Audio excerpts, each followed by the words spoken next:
ఓం నమో వెంకటేశాయ.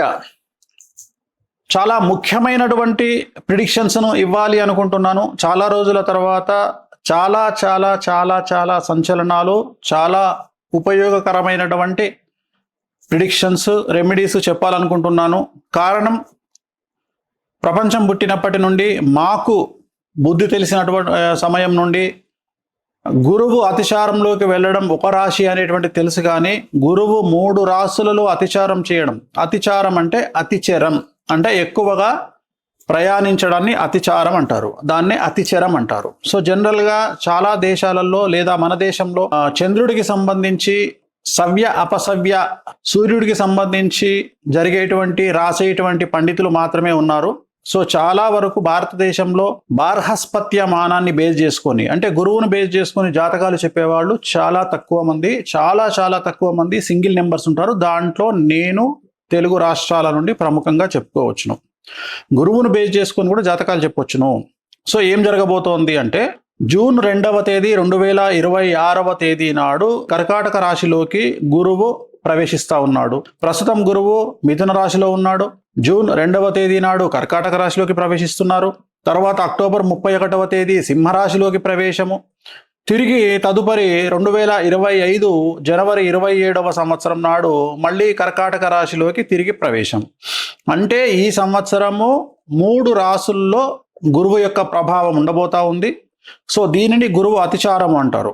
So ఈ గురువు అతిచారం వల్ల సుమారుగా 6 సంవత్సరాల నుండి 8 సంవత్సరాల పాటు విపరీతమైనటువంటి ప్రభావము, విపరీతమైనటువంటి ఇన్సిడెంట్స్ జరిగే అవకాశం ఉంది. ఎందుకంటే గురువు అన్ని రాశుల మీద తన ప్రభావాన్ని చూపిస్తారు కాబట్టి.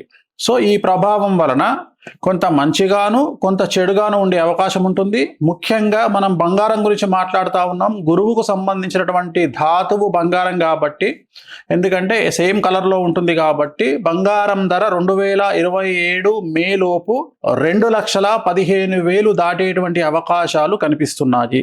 అలాగే 2030 సంవత్సరము చివరి నాటికి బంగారము యొక్క ధర 5 లక్షలు పలిగేటువంటి అవకాశాలు కనిపిస్తున్నాయి. సో 2026వ సంవత్సరంలో బంగారము మరియు వెండి ఎవరన్నా వీటి మీద ఇన్వెస్ట్ చేయాలనుకుంటే చాలా అనుకూలమైనటువంటి సంవత్సరంగా భావించాల్సి ఉంటుంది.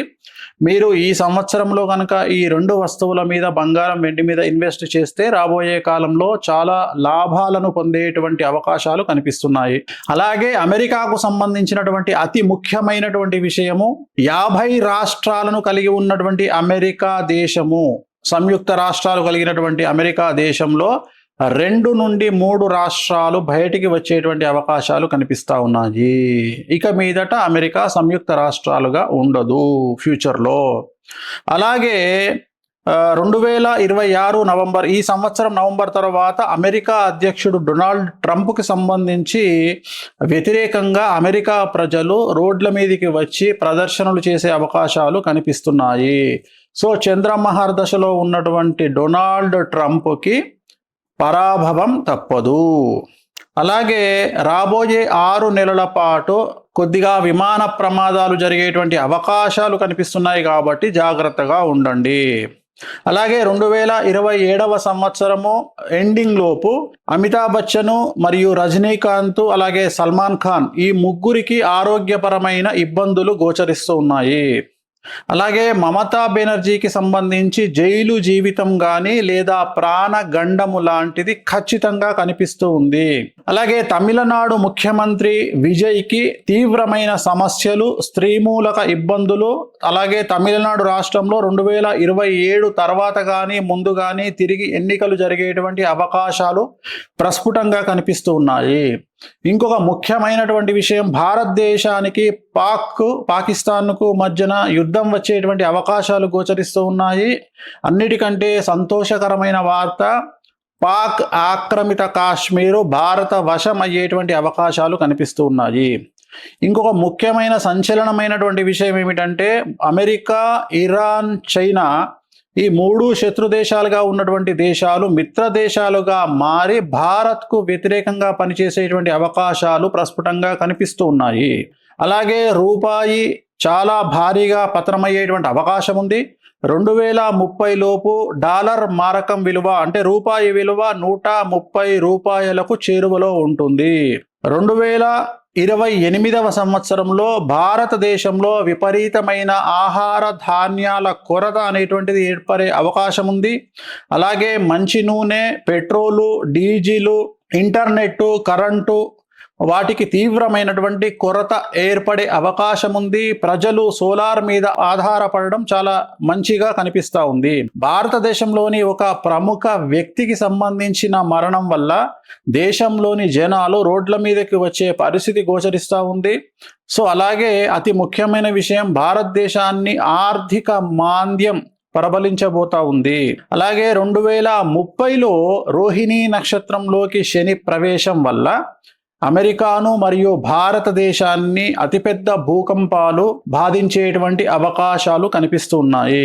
2027వ సంవత్సరంలో జరిగే ఉత్తరప్రదేశ్ ఎన్నికల్లో యోగి ఆదిత్యనాథ్ బీజేపీ గెలుపు ఖచ్చితంగా కనిపిస్తోంది. కానీ పూర్తికాలం ముఖ్యమంత్రిగా యోగి ఆదిత్యనాథ్ ఉండేటువంటి అవకాశాలు కనిపించడం లేదు.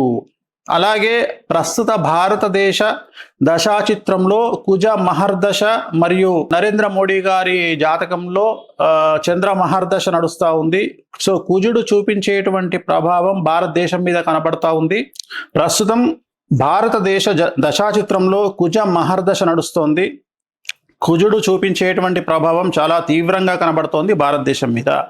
భక్తికి సంబంధించి, ధార్మిక కార్యక్రమాలకు సంబంధించి, ఉత్సవాలకు సంబంధించి, అలాగే ఉత్తరాఖండ్ రాష్ట్రానికి సంబంధించి, కేదార్నాథ్, బద్రీనాథ్ ఉండేటువంటి ప్రాంతాలకు సంబంధించి తీవ్రమైనటువంటి వరదలు కనిపిస్తూ ఉన్నాయి ఈ సంవత్సరము. అలాగే ఈ భక్తి ప్రాంతాలలో జల ప్రళయము లేదా ఏదైనా విపరీతం జరిగి జన నష్టం అనేటువంటిది కనిపిస్తూ ఉంది.